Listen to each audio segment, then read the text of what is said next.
या गोष्टीची सुरुवात होते बेंगलोरच्या वेलकाव्या या भागामधून. अचानक या भागामधील एका घरामधून एकदम असा दुर्गंध वास यायला सुरुवात होतो. हे वास एवढं दुर्गंध होते की आसपासच्या लोकांना सुद्धा याचा त्रास व्हायला लागतो. मग आसपासचे लोक काय करतात की घर मालकाला फोन करतात आणि फोन करून सांगतात की तुमच्या घरातून खूप वास येत आहे. आणि तेव्हा तो घर मालक येतो आणि शेजारी लोक आणि घर मालक मिळून डुप्लिकेट चावीने घराचा दरवाजा उघडतात. जेव्हा हे लोक घराच्या आत एंटर करतात आणि तेथील दृश्य बघतात तर यांच्या पायाखालची जमीन हलते. ते इतकं भयानक होतं की शेजारचे लोक पळून बाहेर सुद्धा येतात. तर त्या ठिकाणी शरीराचे तुकडे पडलेले असतात वेगवेगळ्या ठिकाणी आणि सगळीकडे रक्ताचे डाग पसरलेले असतात. पण हे तुकडे नेमके होते कोणाचे? महालक्ष्मी मूळचे तर राहायला नेपाळचे होते, परंतु आपल्या चांगल्या भविष्यासाठी आणि फॅमिलीच्या भविष्यासाठी ते बेंगलोरमध्ये राहायला आले होते. त्यांच्या फॅमिलीमध्ये 3 जण होते आणि त्यांचे आई वडील म्हणजे टोटल 5 जण होते आणि ते सगळे वेगवेगळे राहत होते, परंतु एका शहरात. तर ते वेगवेगळे का राहत होते हे याचं कारण तुम्हाला पुढे जाऊन नक्कीच कळेल. महालक्ष्मीने 2019 साली हेमंत दास या व्यक्तीसोबत लग्न केलं. आता लग्न केल्यानंतर त्यांची एक मुलगी सुद्धा होते. आपल्याला ह्या सगळ्या गोष्टी बघितल्यानंतर असं वाटतं की त्यांचं एक हॅप्पी फॅमिली असेल, परंतु असं मुळीच नव्हतं. त्यांच्यामध्ये वारंवार भांडण होत होतं आणि त्या भांडणाचं कारण होतं त्यांचं अनैतिक संबंध. महालक्ष्मी एका मॉलमध्ये काम करत होती, ब्युटी शॉपमध्ये. एक मॉलच्या ब्युटी शॉपमध्ये काम करत होती आणि हेमंत दासचं होतं एक मोबाईलचं दुकान. पण महालक्ष्मीचं आपल्यासोबत काम करणाऱ्या एका व्यक्तीसोबत त्याचं अनैतिक संबंध होता आणि ही गोष्ट आहे ना, ते हेमंतला कळलं होतं. त्या व्यक्तीचं नाव होतं अशरफ. अशरफ आणि महालक्ष्मी काही वेळा बाहेर फिरायला सुद्धा जात होते आणि यामुळेच हेमंतला हे सगळ्या गोष्टी कळल्या. मग हेमंतने असा निर्णय घेतो की आपण याला डिवोर्स द्यायचं. हेमंतने डिवोर्स देतो. हेमंत आणि महालक्ष्मी यांच्यामध्ये डिवोर्स होतं आणि आता नॉर्मली जेव्हा डिवोर्स होते तेव्हा मुलीची जी कस्टडी असते म्हणजे मुलगी आईकडे राहते. परंतु या ठिकाणी थोडंसं उलटं झालं होतं. ते आईकडे नाही तर ते हेमंत दासकडे राहत होते. त्याची कस्टडी हेमंत दासकडे दिलं होतं. आता याचं कारण काय आहे ते पुढे जाऊन कळेलच तुम्हाला. महालक्ष्मी काही वेळा त्याच्या मुलगीला भेटायला यायचे. आता हे सगळं बघितलं असं वाटेल की तो पुन्हा त्या महालक्ष्मीला बघितल्यानंतर हेमंत त्याला खूप राग येत असेल, परंतु असं काही होत नव्हतं. त्यांच्या दोघांमधील ते भांडण ते साईडला ठेवणार आणि मुलीसोबत चांगला टाईम स्पेंड करत होते, कारण मुलीच्या भविष्यावरती कोणताही परिणाम होऊ नये म्हणून. हेमंतसोबत डिवोर्स घेतल्यानंतर महालक्ष्मी बेंगलोरमध्येच वेलकावा या भागामध्ये एका भाड्याच्या घरामध्ये राहत होते. या सोसायटीमध्ये त्याला कोणीच ओळखत नव्हतं. आता याचं कारण हे नाहीये की ते नवीन होते, ते नाहीये, ते खूप दिवस तिथे राहिले तरी सुद्धा त्याला कोणी ओळखत नव्हतं, जास्त त्याची ओळख नव्हती. त्याचं कारण हे होतं की महालक्ष्मी लवकर कामाला जायची आणि उशिरा घरी यायची, त्यामुळे त्यांचं जास्त कॉन्टॅक्ट होत नव्हतं. म्हणून आसपासच्या लोकांसोबत त्याचं काही जास्त घेणं देणं होत नव्हतं. असं समजा की महालक्ष्मी एकटं जीवन जगत होती, परंतु असं बिलकुल नव्हतं. कारण महालक्ष्मी अशरफ सोबत त्याचं अनैतिक संबंध होतं. एवढंच नाही तर इतर 2-3 व्यक्तीसोबत त्याचे संबंध चालू होते. आता असं म्हणू शकतो की फक्त ते जे संबंध चालू होते त्याच्यासोबतच त्याची जिंदगी चालत होती. सगळं काय चांगलं चाललं होतं, परंतु 21 ऑक्टोबर चांगलं चाललं होतं, परंतु काही दिवसामध्ये महालक्ष्मी एकदम गायब होते आणि आसपासच्या शेजारी लोकांना सुद्धा असं कळतं की महालक्ष्मी कुठं दिसलीच नाहीये. परंतु ते शेजारचे लोक एवढं काळजी घेत नाहीत, कारण ते त्यांना माहीतच नव्हतं आणि जास्त सोशल नसल्यामुळे शेजारच्या लोकांनी या गोष्टीकडे जास्त लक्ष दिलं नाहीये.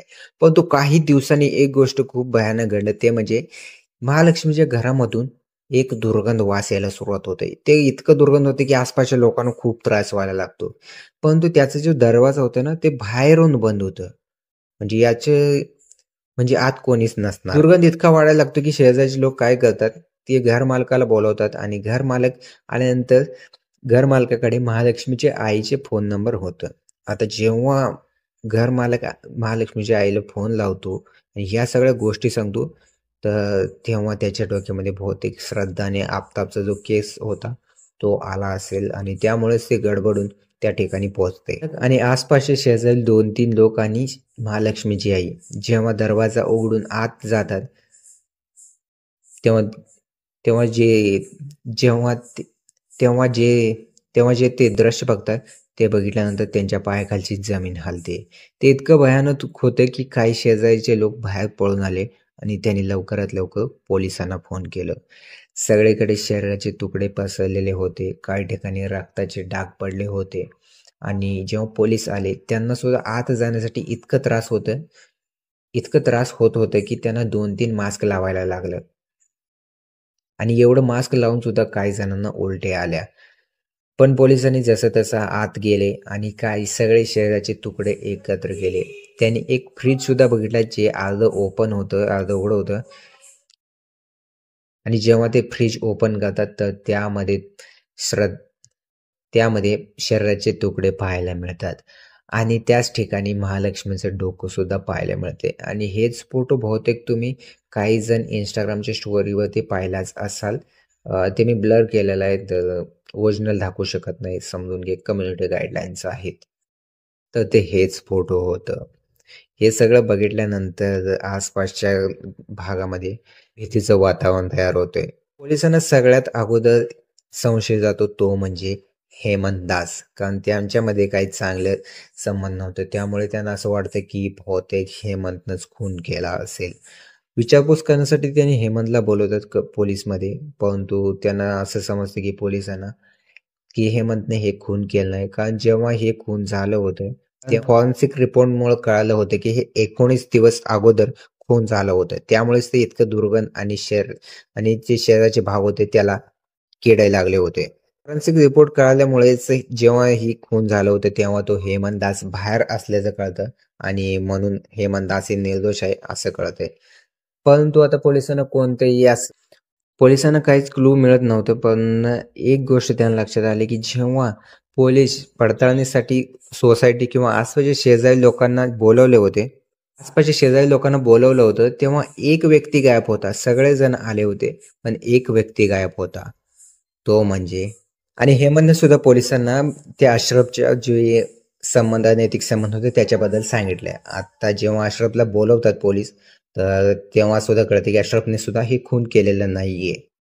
आता पोलिसांना काहीच क्लू मिळत नव्हता, तर पुढं काय करायचं याचे त्यांना काही समजत नव्हतं. परंतु पोलिसांना असं समजतं की जेव्हा पोलिसांनी सांगितलं होतं आसपासच्या लोकांना पडताळणीसाठी यायला, तेव्हा सगळेच लोक आले होते. परंतु एक माणूस आला नव्हता. तो म्हणजे मुक्ती रॉय. आता हा मुक्ती रॉय कोण होता? तर मुक्ती रॉय तो होता ज्याच्यासोबत महालक्ष्मीचे अनैतिक संबंध होतेच. तो त्याच्यामधलाच एक मुलगा होता. त्याच्यामधलेच एक माणूस होता. जेव्हा मुक्तीला फरार झालेला असतो, परंतु जेव्हा मुक्तीचं माहिती काढलं जातं, तेव्हा त्यांना समजतं की मुक्तीचा एक भाऊ सुद्धा आहे आणि तो सुद्धा बेंगलोरमध्येच. तर त्याचं नाव आहे स्मृती आणि जेव्हा पोलीस त्याच्याकडे जातात आणि मुक्तीबद्दल विचारतात, तो स्मृती सांगत नाही की पहिला तो कोण आहे आणि कशामुळे आहे. परंतु जास्ती जबरदस्ती केल्यानंतर स्मृती सुद्धा सांगतो की मुक्तीनं मला फोन केला होता आणि ह्या सगळ्या गोष्टी मला सांगितलेल्या आहे. त्याच्या हातातून खून झालेला आहे आणि तिनं व्यक्त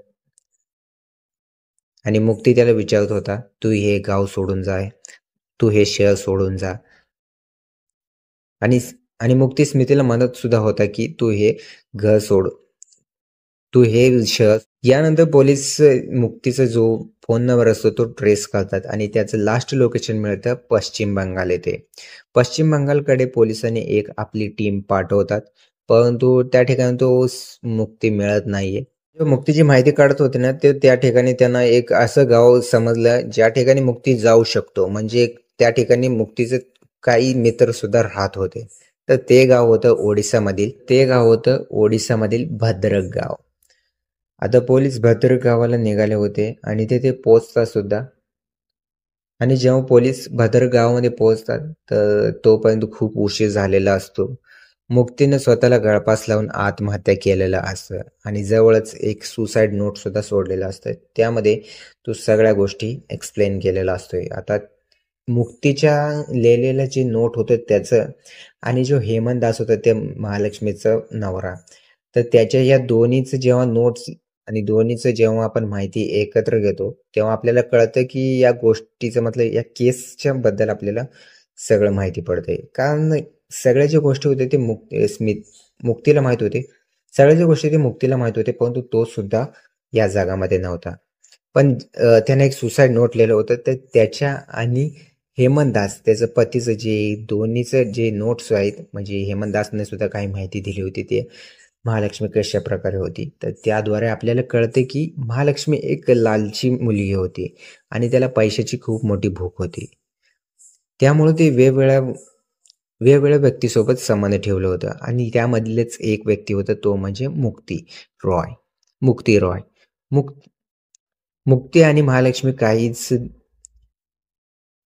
मुक्तीला महालक्ष्मी सांगितले होते, की माझं लग्न झालेलं नाहीये आणि आपण दोघं लग्न सुद्धा करू. कारण मुक्तीकडे पैसे होते आणि ते सारखे मुक्तीला पैसे मागत होते. आणि जेव्हा मुक्ती पैसे देत नव्हता, तेव्हा ती इतकी रागाला यायची, मुक्तीला चावाय मुक्तीला मारायची. आणि ही गोष्ट दासने सुद्धा एक्सप्लेन केलं होतं आणि हेमंत दासने सुद्धा सांगितलं होतं, की ते हेमंत सोबत सुद्धा अशाच प्रकारे वागते. त्यामुळेच त्यांच्यामध्ये जास्त दिवस सारखं भांडण व्हायचं.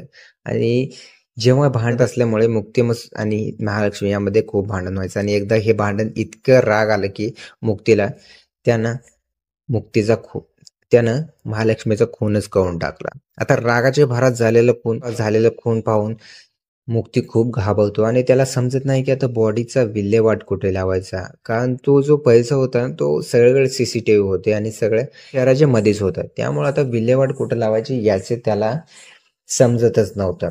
मग तो काय करतोय, की मुक्ती जवळच्या एका शॉपमध्ये जातो आणि तिथून एक धारदार चाकू घेऊन येतो आणि हे चाकूचे जे फुटेज आहेत ते नंतर पोलिसांना कळते, की हो मुक्तीचा आहे. कारण पोलिसांनी अगोदर सीसीटीव्ही चेक केलं नव्हतं. नंतर त्यांना कळतं, की हेच मुक्तीचा आहे. जो चाकू घेऊन येत असलेले सीसीटीव्ही मध्ये सुद्धा पोलिसांना दिसतंय. आणि मुक्ती येतो आणि त्या शरीराचे तुकडे करून त्याचा फोन स्विच ऑफ करून फरार होतो. तर हे केस थोडंसं खूप वेगळं आणि भयानकच होतं. आपल्याला कसं वाटतंय तसं हे झालेलं नाहीये. कारण अगोदर आपल्याला जे सोशल मीडियावर ते बघितल्यानंतर एक वेगळंच वाटलं, की असं झालं असेल, पण नाहीये. ॲक्चुअली स्टोरी ही होती तुम्ही जे आत्ता बघितलात अशा प्रकारेच होतं. आणि बहुतेक मी एक्सप्लेन करत असताना काही वेळा चुकला असेल. सॉरी, कारण हा माझा 3रा व्हिडिओ आहे. काही वेळा चुकतोय आणि मला वाटते की स्टोरीमध्ये इमोशन नाहीये, तर पुढच्या वेळी मी ते थोडंसं चांगलं करण्याचा प्रयत्न करेन. आणि जर तुम्हाला अशा प्रकारे क्राईम स्टोरी आवडत असेल, तर नेक्स्ट क्राईम स्टोरी कुठलं कव्हर करायचं आहे कमेंटमध्ये सांगा. व्ह्यूज आले तर सांगितले असतील, नाहीतर माझं मी आता नवीन काढतोयच, काही टेन्शनच नाहीये. तर दॅट्स इट. मिळूया एका नवीन अशाच व्हिडिओमध्ये. तर हे केस इथंच संपवतोय. धन्यवाद.